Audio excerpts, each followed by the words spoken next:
Hello class, good morning.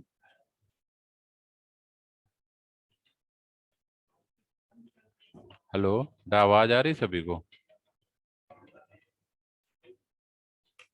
Hello, yes sir आ रही है। Good morning. यस सर आ रही है।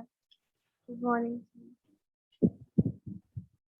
Good morning to all. Now we continue further from the last we have discussed. Clear?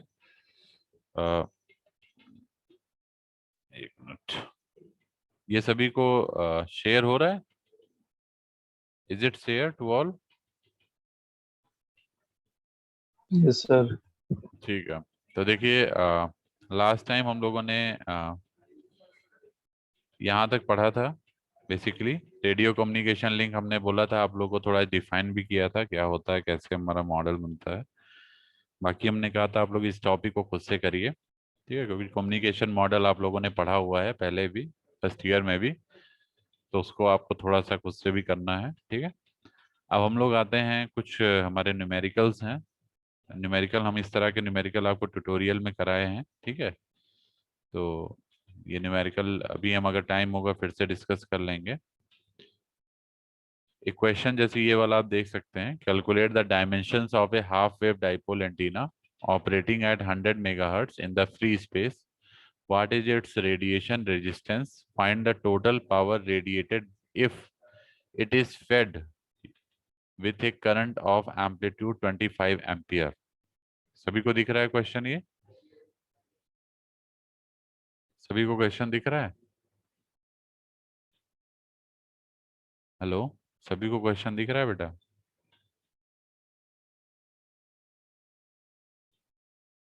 बताइए। दिख रहा है सर।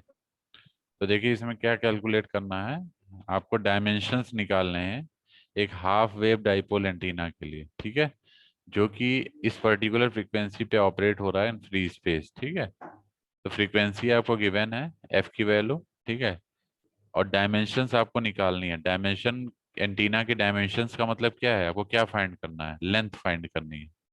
क्या फाइंड करनी है? लेंथ। एंटीना की लेंथ कितनी है, दैट इज योर डायमेंशन, ठीक है। तो फ्रीक्वेंसी आपको गिवन है, तो आप कैसे निकालेंगे? पहले तो आप देखिए, जो हाफ वेव डाइपोल एंटीना होता है उसके लिए जो हमारा रेडिएशन रेजिस्टेंस है वो 73 ओम है। ये ध्यान रखिएगा, रेडिएशन रेजिस्टेंस जो हाफ वेव डाइपोल एंटीना, ये फिक्स है, इसमें कोई चेंज नहीं होता है।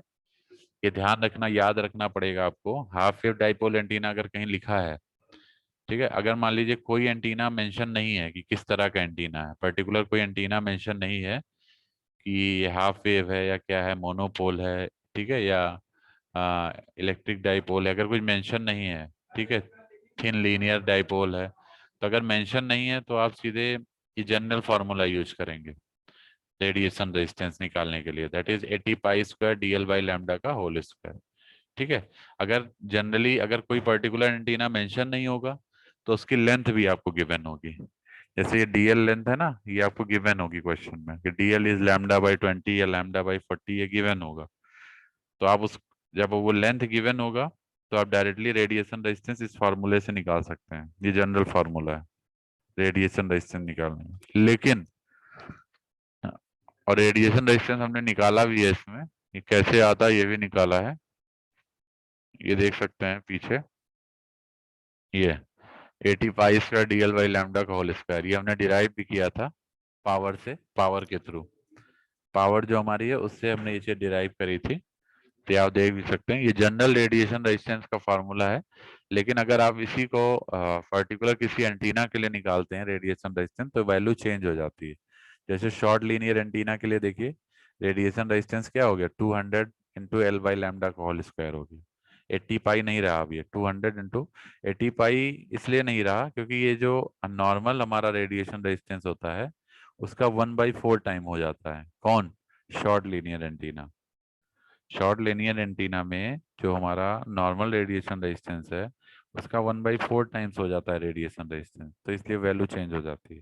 तो अगर शॉर्ट लीनियर एंटीना आता है तो आपको ये फार्मूला अप्लाई करना पड़ेगा। तो ऐसे ही मैं बता रहा हूँ कि मतलब, और हालांकि सब निकलते जनरल फार्मूले से ही हैं, जनरल फार्मूला तो यही इसी से निकल रहा है डिराइव होकर, लेकिन लास्ट में जो रिजल्ट आता है वो हर पर्टिकुलर एंटीना के लिए अलग हो जाती है वैल्यूज, ठीक है, ये आपको ध्यान रखना पड़ेगा।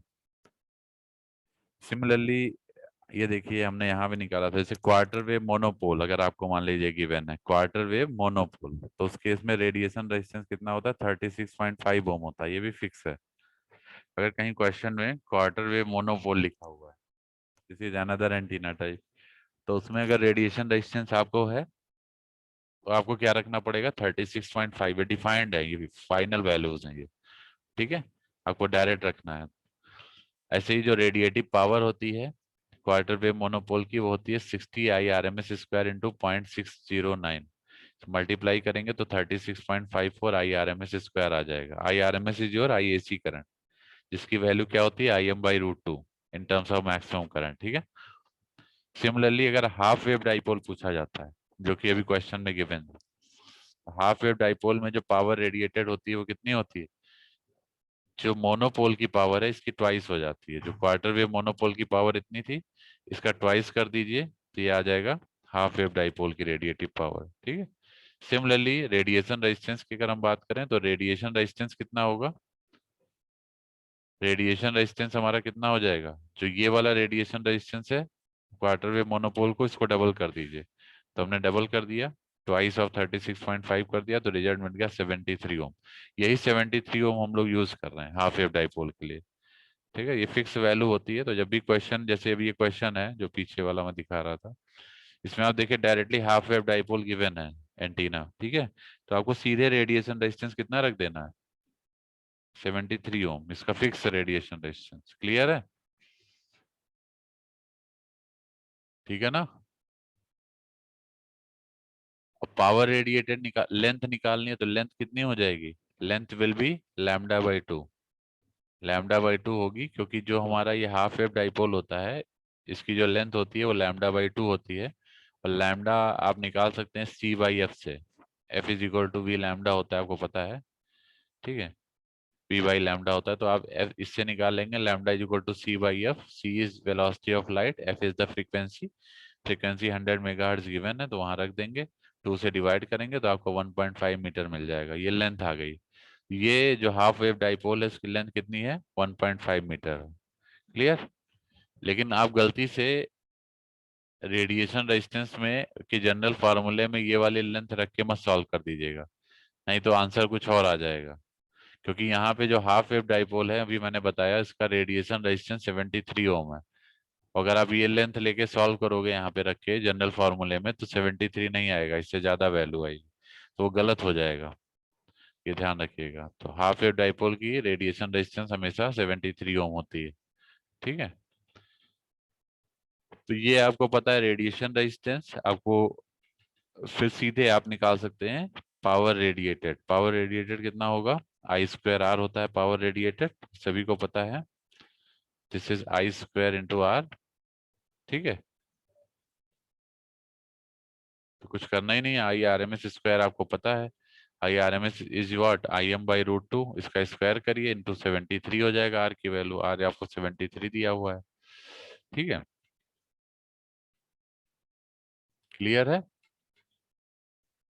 आर क्या है, आर आपका रेडिएशन रेजिस्टेंस है, तो कितना दिया हुआ है 73, इसको आप लिख लीजिए रेडिएशन रेजिस्टेंस, ये 73 आपको गिवन है, तो इसको 73 रख दीजिए, और IRMS आप निकल जाएगा Im/√2 से, तो इसको सॉल्व करेंगे तो ये आंसर आ जाएगा, तो ये आपकी फाइनल रेडिएटेड पावर है इन किलोवाट, ठीक है। अब आज जो टॉपिक हम लोग डिस्कस करेंगे बेसिकली एंटीना टेम्परेचर, क्या डिस्कस करेंगे, एंटीना टेम्परेचर, एंटीना इम्पीडेंस इससे पहले मैंने आपको पढ़ाया था, आज हम एंटीना टेम्परेचर डिस्कस करेंगे। तो एंटीना टेम्परेचर होता क्या है, डेफिनेशन सबको सामने दिख रही होगी। एंटीना टेम्परेचर बेसिकली मेजर करता है नॉइस को, ठीक है, that is produced by the antenna in A given environment, ठीक है, क्लियर। ये बेसिकली क्या मेजर करता है, नॉइस को जो कि एंटीना में प्रोड्यूस हो रही है इन ए गिवन एनवायरनमेंट, ठीक है। नॉइज दो तरह की होती है, एक्सटर्नल नॉइज और इंटरनल नॉइज। इंटरनल नॉइज आती है जो एंटीना में खुद की वजह से क्रिएट होती है, एंटीना खुद भी नॉइज क्रिएट करता है, तो एंटीना जो खुद से नॉइज क्रिएट करता है या इलेक्ट्रिकल पाथ वगैरह फॉलो हो रहा है, इलेक्ट्रिकल सर्किटरी है, तो उसकी वजह से जो नॉइज होता है उसको हम इंटरनल नॉइज बोलते हैं। तो जो एक्सटर्नल नॉइज होती है वो आउटर सराउंडिंग की वजह से आती है, जो बाहर आपकी सराउंडिंग है। ठीक है, ये ध्यान रखिएगा। तो ये दो तरह की हमारी नॉइज है, internal noise and external noise. Clear? सभी को क्लियर है? तो basically it is not the physical temperature of antenna. ये आपका कोई फिजिकल टेम्परेचर नहीं है जिसे आप मेजर कर पाएंगे physically. This temperature basically depend करता है गेन पे, कि एंटीना का गेन कितना है, रेडिएशन पैटर्न पे डिपेंड करता है कि आपको जो एक्सटर्नल रेडिएशन पैटर्न मिल रहा है वो कैसा मिल रहा है। ठीक है, और किस पे डिपेंड करता है? टेम्परेचर आपका गेन पे, रेडिएशन पैटर्न पे, और बाहर का जो सराउंडिंग एनवायरनमेंट है उससे क्या आपको जो है नॉइज मिल रही है उस पे डिपेंड करता है। सराउंडिंग का मतलब है जैसे मान लीजिए आपका जो वेव है वो स्पेस में ट्रेवल कर रहा है, या स्काई वेव प्रोपगेशन है, या ग्राउंड वेव प्रोपगेशन है, तो उस पर भी डिपेंड करता है कि उससे कितनी नॉइज जनरेट हो रही है। ठीक है, तो ये एक जनरल फार्मूला है जो कि आपको नीचे दिख रहा होगा एंटीना टेम्परेचर का, दैट इज 1/4 पाई, 0 से 2 पाई एंड 0 to पाई। ये लिमिट किसकी किसकी दी हुई है? थीटा और फाई की। थीटा की लिमिट है 0 to 2 pi, 0 to pi, and phi की लिमिट है 0 to 2 पाई। ठीक है, तो ये दोनों लिमिट हमने लगा दिया यहाँ पे। Then R theta phi, R is the radiation resistance या रेडिएशन इंटेंसिटी भी बोल सकते हैं। ठीक है, T is your temperature, T is your temperature. दोनों हमारे जो है किस टर्म में निकल रहे हैं? स्फेरिकल कोऑर्डिनेट में निकल रहे हैं, इसलिए हमने थीटा और फाई इनके कोऑर्डिनेट पॉइंट लिए हुए हैं। Then sine theta d phi, limit जो हम लगाए वो थीटा और फाई की लगाए हैं। ठीक है, आपको पता है लिमिट्स हमने बताई थी कि क्या लिमिट होगी थीटा और फाई के लिए। ठीक है, तो हमें मिल गया एंटीना टेम्परेचर। ये इक्वेशन क्या शो करता है कि that your antenna temperature is calculated by integrating over the entire sphere based on the radiation pattern of the antenna. ये इक्वेशन आपकी क्या शो करती है कि you can calculate the temperature, antenna temperature, based on the radiation pattern of the antenna and the temperature distribution of the antenna. ठीक है, ये आपका रेडिएशन पैटर्न हो गया आर वाला टर्म, ये टेम्परेचर डिस्ट्रीब्यूशन। तो इन दोनों के बेसिस से आप एंटीना टेम्परेचर निकाल सकते हो फार्मूले से, जिसमें आर क्या है अब हम अभी आपको बता भी चुके हैं। आर हमारा क्या है? Radiation pattern. टी क्या है? T is your temperature distribution of antenna based on it's surroundings.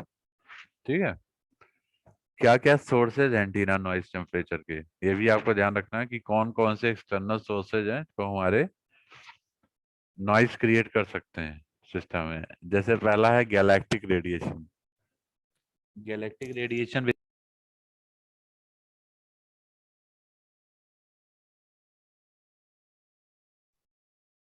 Hello, Yes, sir. बीच में डिस्कनेक्ट हो गया था। तो यहाँ तक हमारा मतलब मुझे नहीं पता कब डिस्कनेक्ट सर हुआ आपकी आवाज फंस रही यहाँ तक हो गया था बेटा। एक मिनट, आवाज आ रही है अब? सर आपकी आवाज भी कट रही है बार बार। अभी आ रही है आवाज? अभी आ रही है?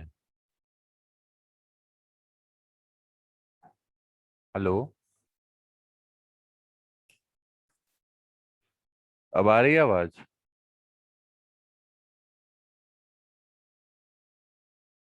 हेलो बेटा, आवाज आ रही है? हाँ सर।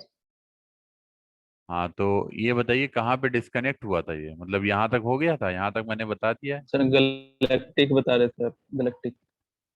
अच्छा, गैलेक्टिक, हाँ ठीक है। तो गैलेक्टिक नॉइज जो होता है ये बेसिकली एक नॉइज है जो कि हमारा बिलो 1000 मेगाहर्ट्ज पे हम लोग इसको ऑब्जर्व करते हैं। ठीक है, नहीं सर, ये मतलब सोर्स ऑफ एंटीना पे अच्छा अच्छा मतलब अच्छा, वहाँ सोर्स पे ऑफ कहीं। एंटीना में हमारा गैलेक्टिक रेडिएशन आता है, फिर अर्थ हीटिंग आती है। अर्थ की हीटिंग जो होती है वो भी हमारी नॉइज को क्रिएट करती है।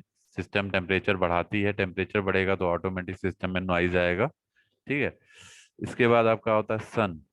सन जो सूरज की रोशनी आ रही है that is your high temperature. that also affect या create the noise into the system temperature system. Clear? इसके बाद आपके आते हैं इलेक्ट्रिकल डिवाइसेस. इलेक्ट्रिकल डिवाइसेस जो आपके होते हैं वो क्या है, जो भी आपका कम्युनिकेशन वायर है, ठीक है, जो कि आपका वायर के थ्रू कम्युनिकेशन हो रहा है, या और भी कोई इलेक्ट्रिकल डिवाइसेस है जो आपके सिस्टम में लगे हुए हैं, तो वो सब भी नॉइज क्रिएट करते हैं, टेम्परेचर को बढ़ाते हैं, ठीक है, सिस्टम के. इसके बाद आपका जो आता है एंटीना इटसेल्फ, एंटीना खुद से भी नॉइज क्रिएट करता है, जिसको इंटरनल नॉइज हम लोग कहते हैं, ठीक है. ऊपर वाले जितने हैं ये सब एक्सटर्नल नॉइज का पार्ट है, बाकी एंटीना जो खुद से नॉइज क्रिएट करता है वो इंटरनल नॉइज है. तो ये सब आपके टेम्परेचर को कहीं ना कहीं एंटीना के राइज करते हैं, ठीक है.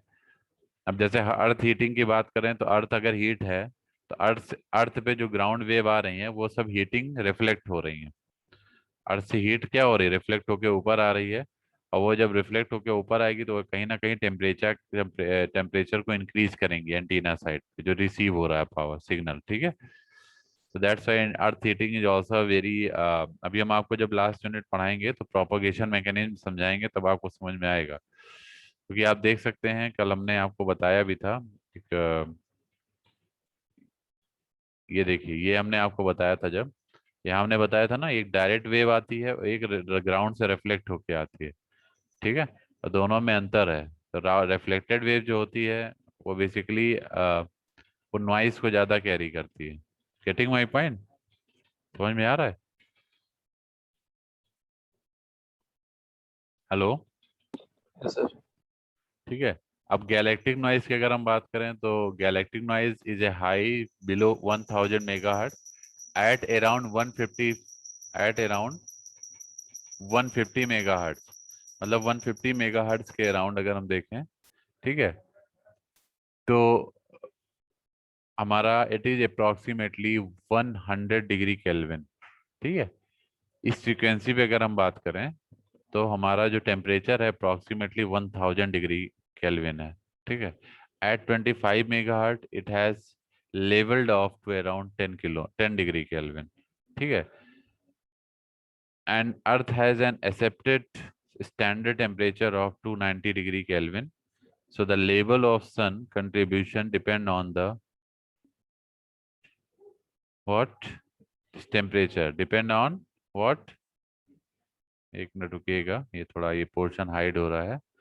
Depend on the solar flux, ठीक है, जो सूर्य की रोशनी से जो आपको फ्लक्स प्रोड्यूस हो रही है, फ्लक्स डेंसिटी, उस पर डिपेंड करता है, ठीक है. और इसका जो मैथमेटिकल फॉर्मुलेशन है जो निकल के आया, that is T A is equal to 3 point, या आपको दिखा दे रहा हूं मैं, एक minute.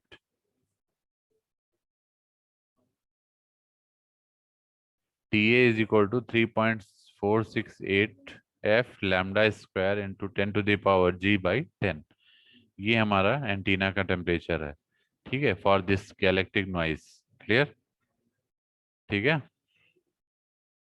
Where G is your antenna gain. अब हम आते हैं नॉइज पावर पे. सिग्नल टू नॉइज रेशियो अगला टॉपिक है हमारा. तो सबसे पहले अगर आप देखें तो जो भी आपको नॉइज रिसीव हो रही है, नॉइज पावर मतलब सिग्नल जो रिसीव हो रहा है, that contains the noise power also. Clear? तो जो भी टेम्परेचर अगर बढ़ेगा तो कहीं ना कहीं सिस्टम नॉइजी होगा, ये आपको पता है, ठीक है. तो जो नॉइज पावर होती है जो रिसीव हो रही है उनको, that is what, if you see the noise power, that is represented by PTA, sorry, हाँ, that is received from an antenna at temperature TA, जो कि एंटीना टेम्परेचर है. It can be express in terms of bandwidth over which the antenna receiver is operating. Clear? तो देख सकते हैं आप लोगों ने पढ़ा भी होगा, नॉइज पावर जो होती है वो KTV होती है. पढ़ा है ये KTV, signal power, noise power, ये सब आपने पढ़ा होगा, सिग्नल सिस्टम में भी पढ़ा होगा. पढ़ा है कि नहीं पढ़ा है? नॉइज पावर पढ़ा है? बताइए बेटा. हेलो? ये देखिए के क्या है, के आपका बोल्ट्जमैन कांस्टेंट है, ये आपका बोल्ट्जमैन कांस्टेंट्स है,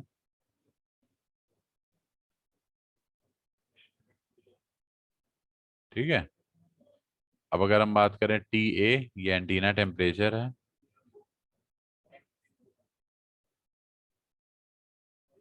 और B क्या है? B is your change of frequency, system frequency, that is your bandwidth. इसको डेल्टा एफ भी लिख सकते हैं। क्लियर है? बताइए, क्लियर है? तो बेसिकली ये यस आपका क्या सर। हो गया, this is your noise part, noise power जो रिसीव हो रही है। ठीक है। अब सिग्नल टू नॉइज रेशियो अगर हम देखें, सिग्नल टू नॉइज रेशियो क्या होता है? It is defined as the ratio of signal power to the noise power. जो हमें सिग्नल पावर रिसीव हो रही है उसका नॉइस पावर के साथ जो रेशियो है, that is called the signal to noise power. इसको जनरली हम किस में एक्सप्रेस करते हैं? डीबी में निकालते हैं। ठीक है। A ratio higher than basically 0 dB, अगर हमारा ये रेशियो जो है सिग्नल पावर का नॉइस पावर से, अगर ये 0 dB से ज़्यादा हो जाता है, तो ये क्या इंडिकेट करता है कि आपको सिग्नल पावर ज़्यादा रिसीव हो रही है as compared to noise power, और रिसीव भी होनी चाहिए, क्योंकि आपको पता है जो SNR है, that is signal to noise ratio, that is the signal power to the noise power ratio. तो अगर सिग्नल पावर ज़्यादा होगी तो SNR बढ़ेगा। SNR बढ़ेगा तो मतलब सिग्नल पावर बढ़ेगी, मतलब आपका सिस्टम लेस नॉइज को कैरी कर रहा है। सिस्टम में आपके नॉइज का पार्ट क्या है? बहुत ही कम है। क्लियर या मिनिमम? ठीक है। तो अगर ये नॉइज पावर आपका कम हो रहा है तो इट मीन्स सिग्नल पावर आपका बढ़ रहा है। क्लियर है? और ये फिर जब ये बढ़ेगा तो SNR भी बढ़ेगा, क्योंकि ये डायरेक्टली प्रोपोर्शनल है। Getting my point? समझ में आ रहा है? इसको अगर डीबी में रिप्रेजेंट करेंगे, डेसिबल में, तो this will be 10 log 10 signal power upon noise power, जो भी ये वैल्यू होगी। समझ में आ रहा है बेटा?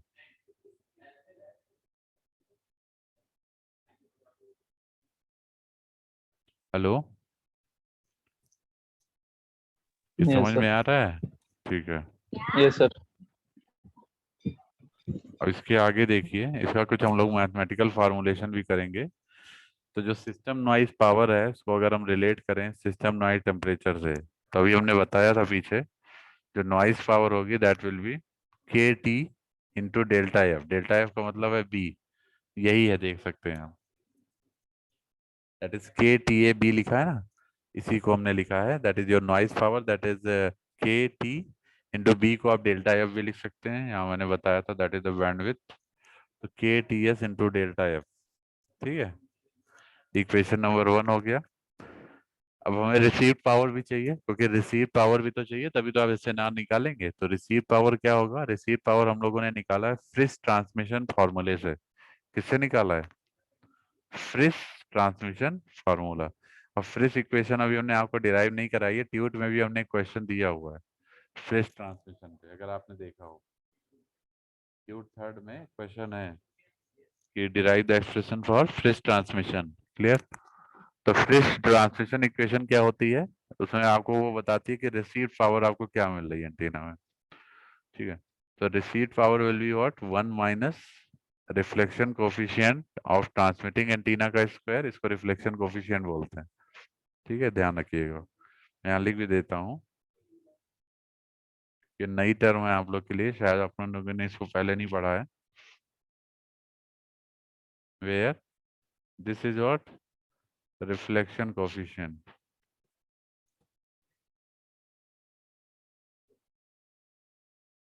ठीक है। अब अगर इसके नीचे T लिखा हुआ है, मान लीजिए ये T लिखा हुआ है, जैसे ये देख रहे होंगे 1 minus reflect transmitter transmitting antenna के लिए, तो ये हो जाएगा रिफ्लेक्शन कोफिशिएंट एट ट्रांसमीटर। ठीक है, ये ट्रांसमिटिंग एंटीना। अगर इसको हम R लिख देते हैं तो ये हो जाएगा reflection coefficient at receiving antenna. Clear है? ये क्लियर है? ऐसे ET ER आपके क्या है? EMF या electric field for transmitting antenna, this is for receiving antenna. Rho आपका चार्ज डेंसिटी है। ठीक है, that is for transmitting antenna, this is for, या आप इसको चार्ज डेंसिटी मत बोलिए, दिस इज योर कोऑर्डिनेट्स में आपने रो फाई जेड जो पॉइंट पढ़े हैं रेडियल एक्सिस में, ये वो वाले रो हैं, ठीक है, ट्रांसमिटिंग एंड रिसीविंग दोनों के लिए। इसके बाद लैम्डा वाई जो हमने यूनिट वेक्टर्स डिफाइन किए थे, ठीक है, या रो फाई जेड आप कोऑर्डिनेट पॉइंट भी बोल सकते हैं इनको, radial axis point. Lambda is your wavelength, 4 pi R is the radius, radial axis, ठीक है, या आप इसको बोल सकते हैं हाँ रेडियस ही बोल सकते हैं। डी इज योर आप डिस्प्लेसमेंट डेंसिटी भी बोल सकते हैं या फ्लक्स डेंसिटी भी बोल सकते हैं, जैसे D T D R receiver and transmitter के लिए। पीटी आपकी पावर है, कि आपका बोल्टजमैन कांस्टेंट है, सिस्टम टेम्परेचर है, डेटा टाइप आपकी बैंडविड्थ है। क्लियर हो जाएगा। तो इस तरह से हम सिग्नल टू नॉइज रेशियो निकाल लेते हैं। आई थिंक किसी को कोई डाउट तो नहीं है इसमें? Anybody have any doubt?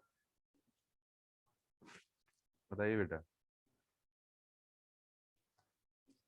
यहाँ तक किसी नो को कोई सर। डाउट? ठीक है, तो हम आगे बढ़ते हैं।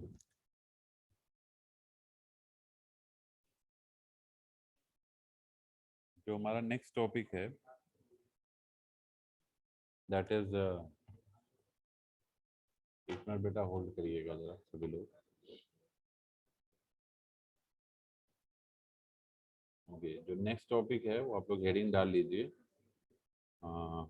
Fields from oscillating dipole. Fields from oscillating dipole heading डाल लीजिए, ठीक है। Most probably this is your last topic, क्योंकि फ्रिस रिलेशन मोस्ट हो सकता है हम आपको ट्यूट में करा दें, क्योंकि ट्यूटोरियल का ही क्वेश्चन है, फ्रिस ट्रांसमिशन जो रिसीविंग फ्रिस एक्सप्रेशन जो निकालना है, ठीक है। बाकी जो आपका नेक्स्ट टॉपिक है बेसिकली वो है fields from oscillating dipole. Antenna impedance में आपको पढ़ा ही चुका हूँ, टेम्परेचर एसएनआर हो ही गया है, ठीक है। लिख लिया सभी ने फील्ड्स फ्रॉम ऑक्सीलेटिंग डाइपोल?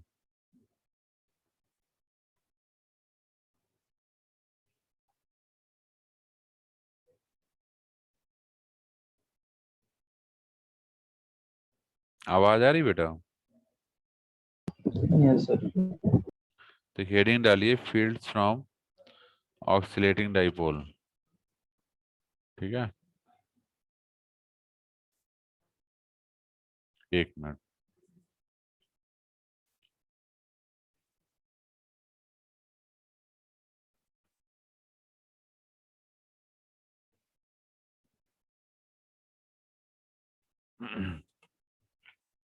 एक बात और हम आप लोग को बता दे रहे हैं, जो आपका अभी सेकंड क्विज होने जा रहा है, ठीक है, उसमें सेकंड और थर्ड दोनों यूनिट के क्वेश्चंस रहेंगे, ध्यान रखिएगा, ठीक है।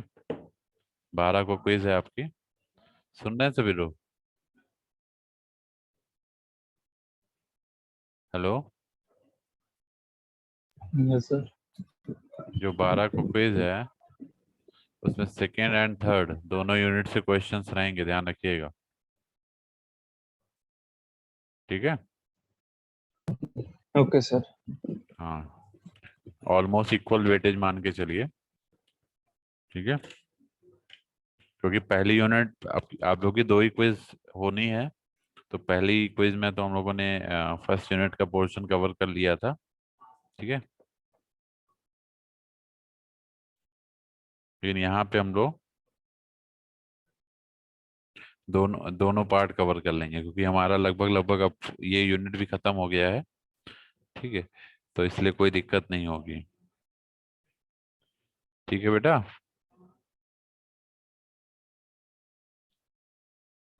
क्लियर है सभी को?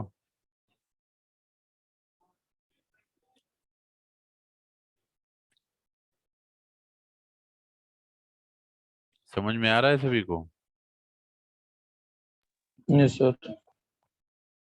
ठीक है, तो ये हेडिंग डालिए फील्ड्स फ्रॉम ऑक्सीलेटिंग डाइपोल, इसलिए इसी के रिगार्डिंग आप लोग पढ़ाई भी करिए, ठीक है, क्योंकि फिर दिक्कत होगी अगर आप लोग मतलब सेकंड और थर्ड यूनिट में से किसी एक यूनिट को अगर आपने कहीं गलती से स्किप कर दिया तो you will face certain problems, ये ध्यान रखिएगा, तो स्किप ना होने पाए, ठीक है।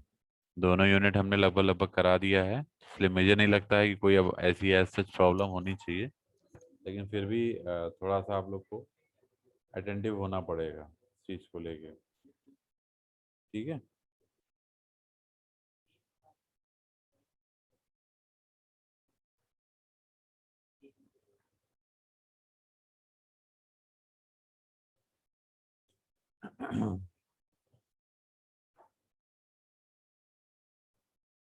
एक मिनट वेट करिएगा बेटा, जस्ट वेट।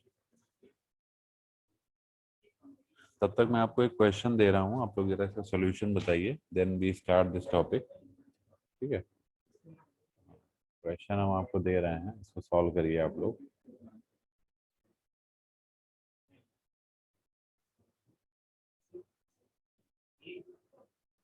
लिख लीजिए क्वेश्चन।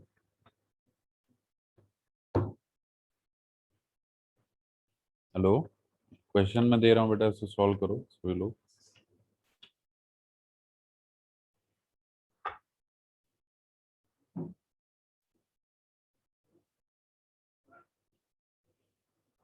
आवाज आ रही प्रॉपर?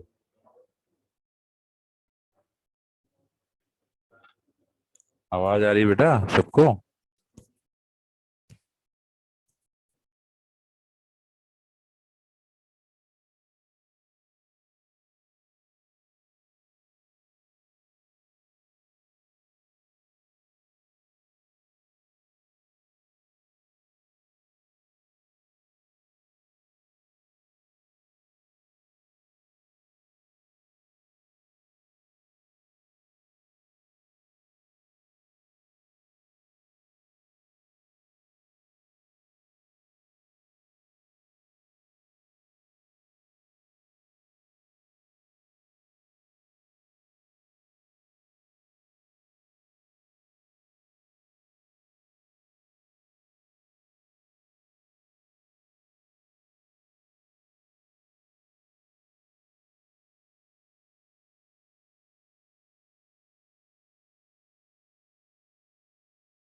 अरे हो गया, एक मिनट। आवाज आ रही है बेटा सभी को?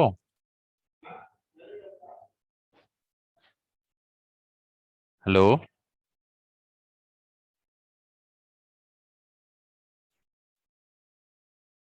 हेलो, कोई बोल ही नहीं रहा। आवाज आ रही है? Yes sir.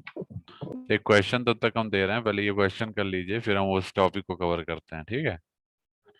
तो ये मैं राइट डाउन कर रहा हूँ, लोगों को दिख रहा होगा।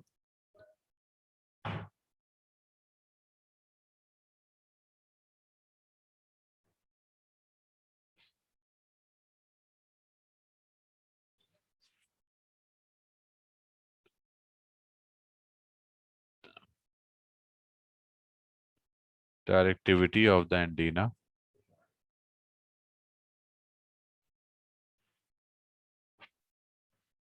इतनी होगा।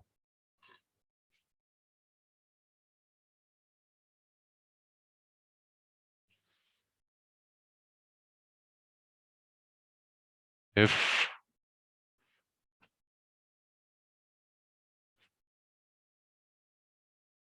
डायरेक्टिविटी निकालना है, अगर इनपुट पावर जो हम दे रहे हैं वो हमारी 0.4 वाट है, एंड सेकेंड जो इनपुट पावर रेडिएटेड पावर है वो 0.3 वाट है।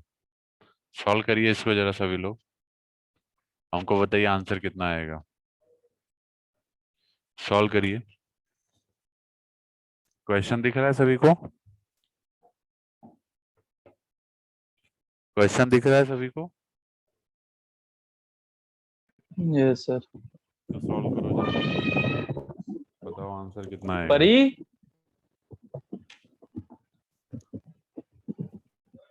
तो सॉल्व करिए बेटा, तुरंत सॉल्व करिए।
इसको कर रहे हैं कि नहीं? हो रहा है सभी से?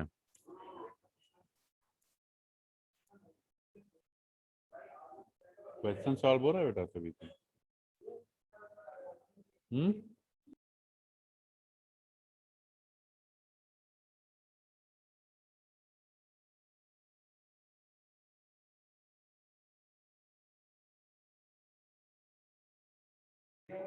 क्वेश्चन सॉल्व हो रहा है सभी से? हेलो,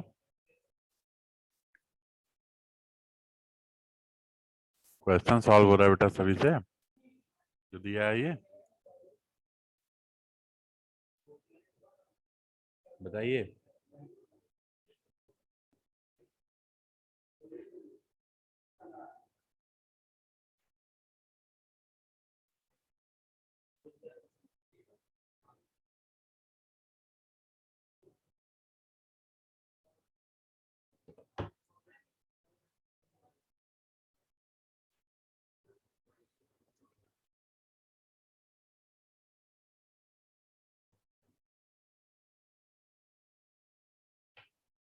आवाज आ रही है सभी को? Hello hello, Yes, sir. इस क्वेश्चन को सॉल्व कर पा रहे हो? सबसे पहले इसमें एफिशिएंसी निकाल। एफिशिएंसी आपको गिवन है 0.95, ठीक है। और एफिशिएंसी क्या होती है? Radiated power upon input power, यही तो होती है। हम्म, जो रेडिएशन एफिशिएंसी है, you know that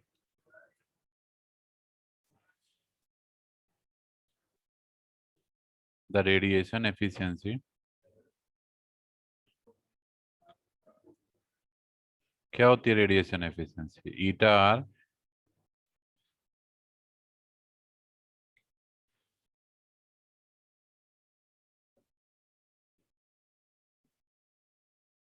it is equal to radiative power upon input power, ठीक है। रेडिएटेड पावर हमको निकालना है, ठीक है। इनपुट एफिशिएंसी देखिए 95% है, इसको हम लिख सकते हैं 0.95। 0.95 इज इक्वल टू आ जाएगा रेडिएटेड पावर, हमको फाइंड करना है।